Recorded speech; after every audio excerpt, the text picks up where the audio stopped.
Hello friends, आप सभी को नमस्कार। मैं हितेश कुमार एक बार फिर से आप सभी का ज्ञानकोश यूट्यूब चैनल में स्वागत करता हूं।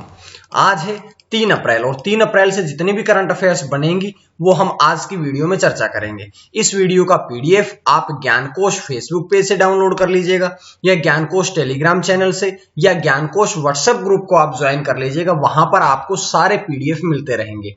तीनों को आपने अगर ज्वाइन करना है तो लिंक डिस्क्रिप्शन में दिया हुआ है, आप डिस्क्रिप्शन बॉक्स में जाइए और आप लिंक से इनको ज्वाइन कर सकते हैं। तो चलिए शुरू करते हैं। अब हम आज की करंट अफेयर बात करते हैं पहले प्रश्न की।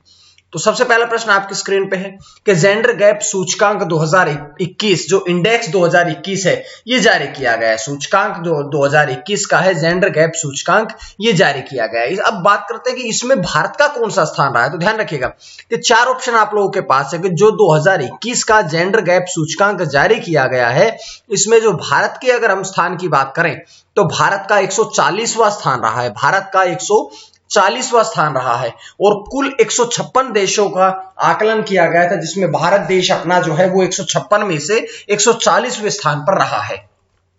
इससे जानकारियां बहुत सी हैं, एक एक करके हम सारी जानकारियां पढ़ते हैं। जैसे हम बात करें कि कितने देशों का आकलन किया गया था, तो 156 देशों का आकलन किया गया था। बात कर लेते भारत का 140वां स्थान है, लेकिन पिछले वर्ष की अगर हम बात करें 2020 की बात करें तो भारत का 112वां स्थान था। ध्यान रखिएगा 2020 में 153 देशों का आकलन किया गया था, जिसमें भारत का 112वां स्थान था। लेकिन इस वर्ष भारत जो है वो 28 पायदान गिर करके 140वें स्थान पर पहुंचा है। बात कर लेते हैं कि पहले स्थान पर कौन सा देश रहा। तो पहले स्थान पर जो देश रहा है वो है आइसलैंड, और आइसलैंड जो है वो इस सूचकांक में 12वीं बार पहले स्थान पर रहा है।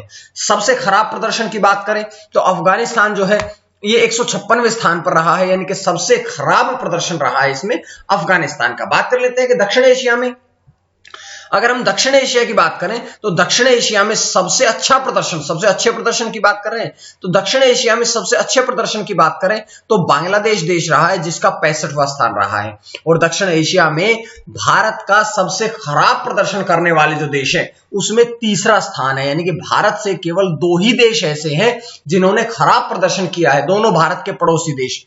एक तो अफगानिस्तान जो कि सबसे नीचे रहा है, और उसके बाद भारत का पड़ोसी देश है पाकिस्तान जो कि 153वें स्थान पर रहा है। ये 2 देश ऐसे हैं जो कि भारत से नीचे रहे हैं दक्षिण एशिया में, यहां से देखिएगा।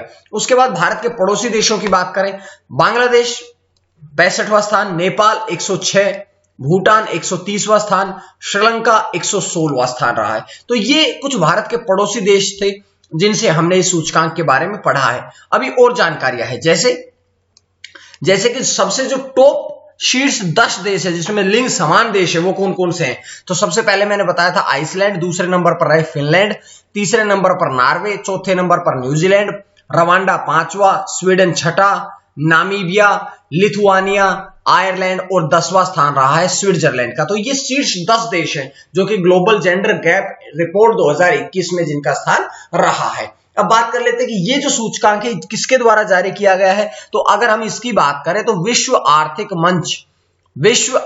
मंच के द्वारा ये इंडेक्स जारी किया गया है। बात कर लेते हैं कि विश्व आर्थिक मंच ने शुरू किया है, ये जारी की है रिपोर्ट। तो इसमें विश्व आर्थिक मंच का मुख्यालय कहां पे है, तो इसका मुख्यालय कोलोन जो कि स्विट्जरलैंड में है। इसके संस्थापक कौन थे, क्लोस श्वाब, और स्थापना कब हुई थी, तो जनवरी 1971 में इसकी स्थापना हुई थी। तो देखिएगा टॉप करंट अफेयर का प्रश्न है, पूरी जानकारी इस प्रश्न से मैंने एक एक करके आपको बता दी। यहां से अगर कोई प्रश्न आएगा तो आपका एक भी प्रश्न गलत होने की संभावना नहीं है, क्योंकि पूरी जानकारियां मैंने आपको दी है। उसके बाद एक महत्वपूर्ण जानकारी और भी है कि अब मैंने आप सभी के लिए ज्ञानकोश ऐप भी बनवा दी है, और अगर आप ज्ञानकोश ऐप से जुड़ना चाहते हैं तो आपका जो डिस्क्रिप्शन बॉक्स में इसका लिंक है आप लोग ज्वाइन कर लीजिएगा, ताकि आपको प्ले स्टोर पर वहां पर भी और बहुत से नोट्स पीडीएफ्स मिलते रहें। उसके बाद बढ़ते हैं दूसरे प्रश्न की तरफ। तो दूसरा प्रश्न क्या है कि 51वां जो दादा साहब फाल्के पुरस्कार है इससे किसे सम्मानित किया गया। तो 51वां जो दादा साहब फाल्के पुरस्कार है, इस पुरस्कार से जिसे सम्मानित किया गया है वो है दक्षिण अभिनेता रजनीकांत, यानी कि रजनीकांत ऑप्शन जो है, बी ऑप्शन जो है वो आपका सही होगा। इससे पहले पिछले वर्ष की बात करें तो अमिताभ बच्चन को इस पुरस्कार से सम्मानित किया गया था, लेकिन 51वें पुरस्कार से रजनीकांत को सम्मानित किया गया है। यह पुरस्कार कब दिया जाएगा? तो यह पुरस्कार 3 मई को दिया जाएगा, जो कि केंद्रीय मंत्री प्रकाश जावड़ेकर द्वारा रजनीकांत को सौंपा जाएगा। इस अवार्ड को पाने वाले अगर हम बात करें, देखिएगा ये इंपॉर्टेंट प्रश्न है कि अगर बात करें कि दक्षिण भारतीय व्यक्ति, इस पुरस्कार को पाने वाले दक्षिण भारतीय व्यक्ति कौन से हैं, तो जो रजनीकांत है वे 12वें दक्षिण भारतीय व्यक्ति है जिनको यह पुरस्कार दिया गया है। इससे पहले रजनीकांत को पद्म भूषण और पद्म विभूषण से भी सम्मानित किया जा चुका है। तो देखिएगा इंपॉर्टेंट जानकारियां थी, हर एक जानकारी आपके लिए जो भी जरूरी होती है वो मैं आपके लिए लेके आता हूं। उसके बाद बात कर लेते हैं कि दादा साहब फाल्के पुरस्कार के बारे में। तो दादा साहब फाल्के के पुरस्कार की जो शुरुआत है ये 1969 में करी गई थी, और 1969 जो था वो दादा साहब फाल्के की जन्म शताब्दी वर्ष भी है, क्योंकि दादा साहब फाल्के जो थे उनका जन्म 1869 में 1869 में हुआ था, और जन्म शताब्दी वर्ष का मतलब है कि 100 वर्ष के पश्चात, तो ये 1969 में इस पुरस्कार की शुरुआत करी गई थी। अब ये पहला पुरस्कार किसे दिया गया था?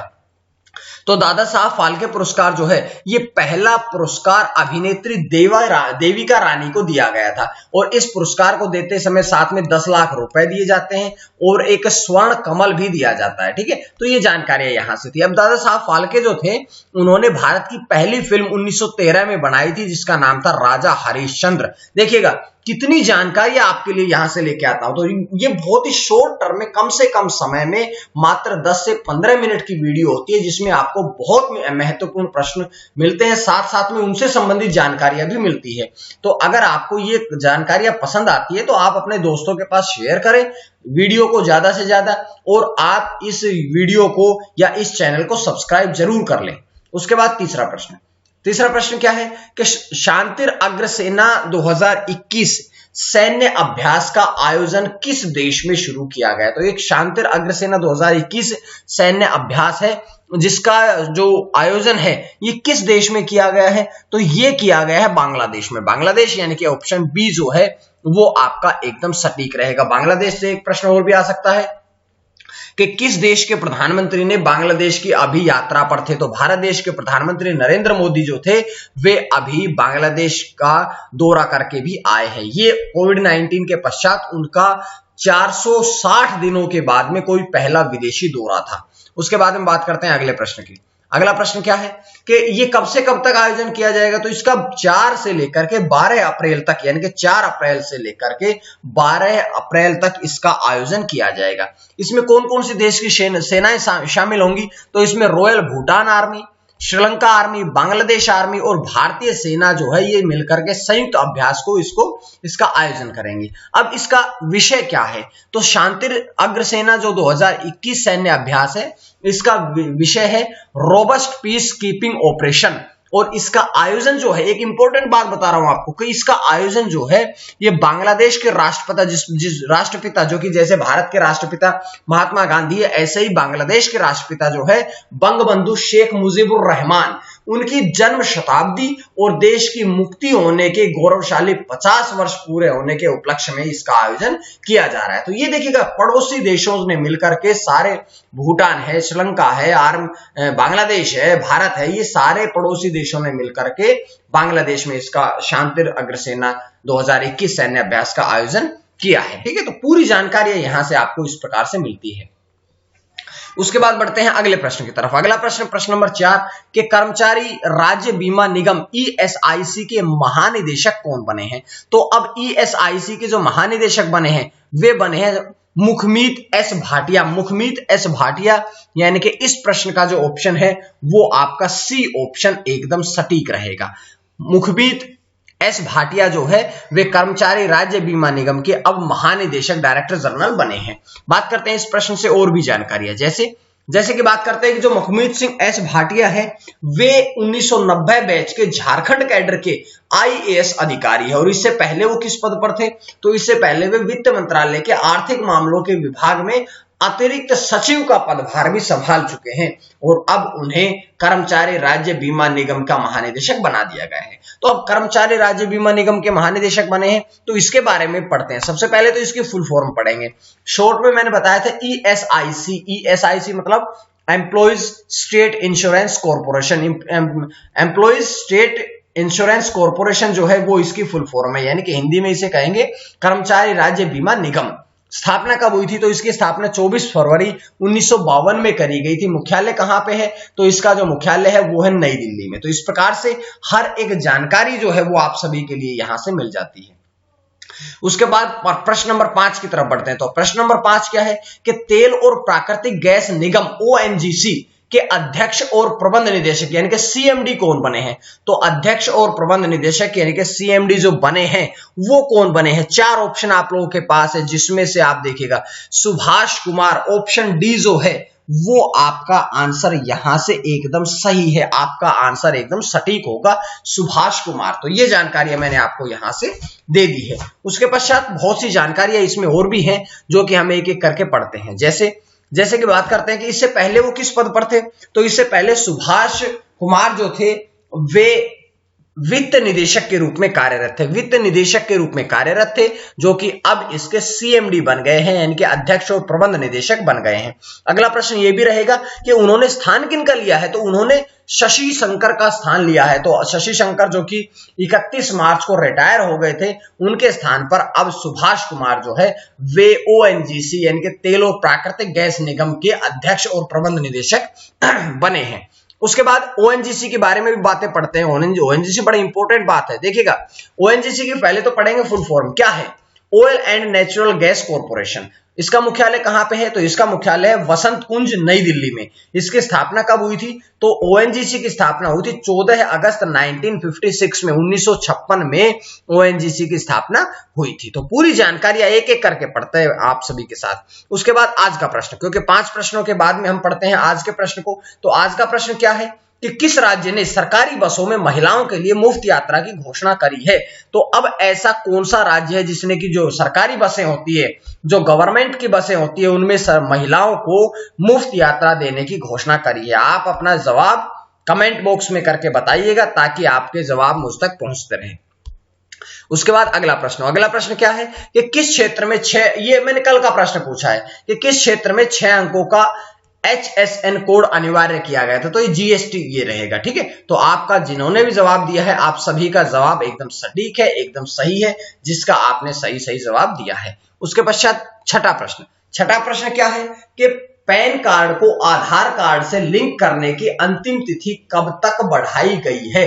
तो जो पैन कार्ड है उसको आधार कार्ड से लिंक करने की जो अंतिम तिथि बढ़ा दी गई है, पहले 31 मार्च थी, लेकिन 31 मार्च से बढ़ा करके अब 30 जून 2021 कर दिया गया है। यानी कि इस प्रश्न का जो आंसर है वो इसका ऑप्शन ए एकदम सही रहेगा। इसके बाद बढ़ते हैं, और जानकारी है इस प्रश्न में जो कि छुपी हुई है कि अगर यदि कोई व्यक्ति अपना पैन कार्ड आधार कार्ड से लिंक नहीं करवाता है तो उस पर 1000 रुपए जुर्माने का लगाने का प्रावधान भी किया गया है। इसके बाद देखिएगा कि ये आधार कार्ड जो है वो UIDAI के द्वारा बनाया जाता है। तो UIDAI के बारे में अगर हम बात करना चाहें तो इसकी स्थापना 28 जनवरी 2009 में करी गई थी, जिसका मुख्यालय नई दिल्ली में है। और वर्तमान में इसके CEO की अगर हम बात करें तो सौरभ गर्ग जो हैं वे UIDAI के वर्तमान में CEO यानी कि मुख्य कार्यकारी अधिकारी हैं। उसके पश्चात एक खेल से यह है कि बहरीन ग्रैंड प्रिक्स 2021 के विजेता कौन बने हैं? तो इसके विजेता जो हैं वे बने हैं लुइस हैमिल्टन मर्सिडीज के ड्राइवर है, जो कि ब्रिटेन से हैं। सबसे ज्यादा जीतने वाले खिलाड़ी जो है, सबसे ज्यादा ग्रैंड प्रिक्स जीतने वाले खिलाड़ी जो हैं वे भी लुइस हैमिल्टन ही बने हैं। बात कर लेते हैं कि दूसरा स्थान रहा मैक्स वर्स्टेपन का और तीसरे स्थान पर रहे वोल्टेरी बोटास। तो ये पहले दूसरे तीसरे तीनों स्थान पर हमने चर्चा कर ली है, लेकिन जो 2 बातें और भी इंपॉर्टेंट है वो ये है कि उनका ये 8वां विश्व खिताब है। और उनके कैरियर की बात करें तो उनके कैरियर की ये 96वीं जीत है। उन्होंने माइकल शूमाकर जिन्होंने सबसे ज्यादा जीत हासिल करी थी, उन्होंने माइकल शूमाकर का रिकॉर्ड भी तोड़ दिया है। ये सारी बातें मैं बता चुका हूं आपको, जब उन्होंने 92 भी जीत करी थी उनके कैरियर की, तभी मैंने आपसे बता दिया था कि उन्होंने माइकल शूमाकर का रिकॉर्ड तोड़ दिया है, जिन्होंने सबसे ज्यादा जीत इससे पहले हासिल करी थी। तो अगर आपसे प्रश्न पूछा जाए कि सबसे ज्यादा ग्रैंड प्रिक्स जीतने वाले खिलाड़ी कौन है, तो लुइस हैमिल्टन है। दूसरे नंबर की अगर बात करें तो दूसरे नंबर पे आते हैं फिर माइकल शूमाकर, जिनका रिकॉर्ड जो था वो 91 जीत का था, लेकिन लुइस हैमिल्टन ने उनका रिकॉर्ड तोड़ दिया। उसके पश्चात बात करते हैं अगले प्रश्न की। अगला प्रश्न क्या है, आपके स्क्रीन पे अभी आता है। अगला प्रश्न है कि 8वां प्रश्न कि आयुर्वेद पर्व का आयोजन कब से कब तक किया गया। आयुर्वेद पर्व जो है इसका आयोजन जो है ये 26 से 28 मार्च तक किया गया, यानी कि इसका ऑप्शन ए एकदम सही रहेगा। बात कर लेते हैं इसके बारे में और भी कि आयोजन किसने किया है, तो आयुष मंत्रालय के सहयोग से विनोबा सेवा प्रतिष्ठान द्वारा ये इसका आयोजन किया गया है। बात करें अगर हम इसके आयुर्वेद पर्व के उद्देश्य की, तो इसका उद्देश्य है कि जीवन शैली से संबद्ध रोगों के उपचार के लिए आयुर्वेद को मुख्यधारा के पद्धति के तौर पर बढ़ावा देना ही इसका मुख्य उद्देश्य है। और यहां से एक इंपॉर्टेंट प्रश्न यह भी तो हो सकता है कि आयुष मंत्रालय के राज्य मंत्री स्वतंत्र प्रभार कौन है, तो श्रीपद नाइक या श्रीपद येशो नाइक जो है वे आयुष मंत्रालय के राज्य मंत्री रहे अभी वर्तमान में, जो कि स्वतंत्र प्रभार के राज्य मंत्री हैं। उसके बाद प्रश्न नंबर 9 कि ब्रिटानिया इंडस्ट्रीज के अतिरिक्त निदेशक कौन बने हैं। ब्रिटानिया इंडस्ट्रीज के अतिरिक्त निदेशक जो बने हैं वे बने हैं अब उर्जित पटेल। उर्जित पटेल जो कि आरबीआई के गवर्नर भी रह चुके हैं। रघुराम राजन के पश्चात जो आरबीआई के गवर्नर बने थे वो उर्जित पटेल ही बने थे। इसके बाद बात करते हैं इसके बारे में और जानकारियां, जैसे कि उर्जित पटेल आरबीआई के पूर्व गवर्नर रह चुके हैं। इससे पहले वे मौद्रिक नीति के प्रभारी केंद्रीय बैंक के डिप्टी गवर्नर भी थे। और रघुराम राजन जब आरबीआई के डिप्टी गवर्नर से रिटायर हुए थे तो उनके पश्चात 2016 से 2018 तक उर्जित पटेल आरबीआई के गवर्नर भी रहे थे। तो ये जानकारियां मैंने आपको यहां से दी है। उसके पश्चात आज के ब्रिटानिया इंडस्ट्रीज, क्योंकि ब्रिटानिया के बने हैं वो अतिरिक्त निदेशक, तो ब्रिटानिया के बारे में बात करते हैं। ब्रिटानिया की स्थापना कब हुई थी, तो इसकी स्थापना 1892 में हुई थी। कहां पर, कोलकाता में हुई थी। लेकिन 1918 में ब्रिटानिया बिस्कुट कंपनी लिमिटेड के रूप में इसे स्थापित कर दिया गया था। ठीक है, मुख्यालय कहां पे है, कोलकाता में। अध्यक्ष कौन है, तो इसके अध्यक्ष है नुस्ली वाडिया। नुस्ली वाडिया जो है वे ब्रिटानिया के वर्तमान में अध्यक्ष है। उसके बाद आखिरी प्रश्न आपके स्क्रीन पे ये है कि 2 हरित शहरों वाला देश का पहला राज्य कौन सा है। ऐसा राज्य जिसमें 2 हरित शहर है, यानी कि 2 अक्षय ऊर्जा से चलने वाले शहर बनाने की घोषणा करी गई, तो ऐसा कौन सा राज्य है, तो देश का ऐसा पहला राज्य है बिहार। यानी कि इस प्रश्न का जो आंसर है वो आपका डी रहेगा। बात करते हैं इसके बारे में और भी कि 2 शहर कौन कौन से हैं, तो 2 शहर है राजगीर और बोधगया। राजगीर और बोधगया दोनों शहरों को 2023 तक अक्षय ऊर्जा परियोजना के माध्यम से सौर ऊर्जा प्राप्त करने का पूरा लक्ष्य रखा गया है, निर्धारित किया गया है। ठीक है, तो इस प्रकार से मैंने आज की वीडियो में पूरी जानकारी आपको दी है। अगर आपको इस वीडियो का पीडीएफ भी चाहिए तो आप इसके पीडीएफ को ज्ञानकोश नाम से ही फेसबुक पेज है जिसे ज्वाइन करिएगा, या ज्ञानकोश नाम से ही टेलीग्राम चैनल है जिसे ज्वाइन कर लीजिएगा, या ज्ञानकोश नाम से व्हाट्सएप ग्रुप है, साथ साथ में ज्ञानकोश नाम से ही आपकी ऐप भी है। इनको अगर किसी को भी ज्वाइन करना चाहते हैं तो आप डिस्क्रिप्शन बॉक्स में जाइए और वहां से इनके लिंक है जिसे आप ज्वाइन कर लीजिएगा। तो आज के लिए इतना ही। उम्मीद है आपको करंट अफेयर्स पसंद आ रही है तो आप लोग ज्ञानकोश यूट्यूब चैनल को सब्सक्राइब कर लीजिएगा। आज के लिए इतना ही। मां सरस्वती की कृपा आप सभी पर बनी रहे। आप सभी का बहुत बहुत धन्यवाद।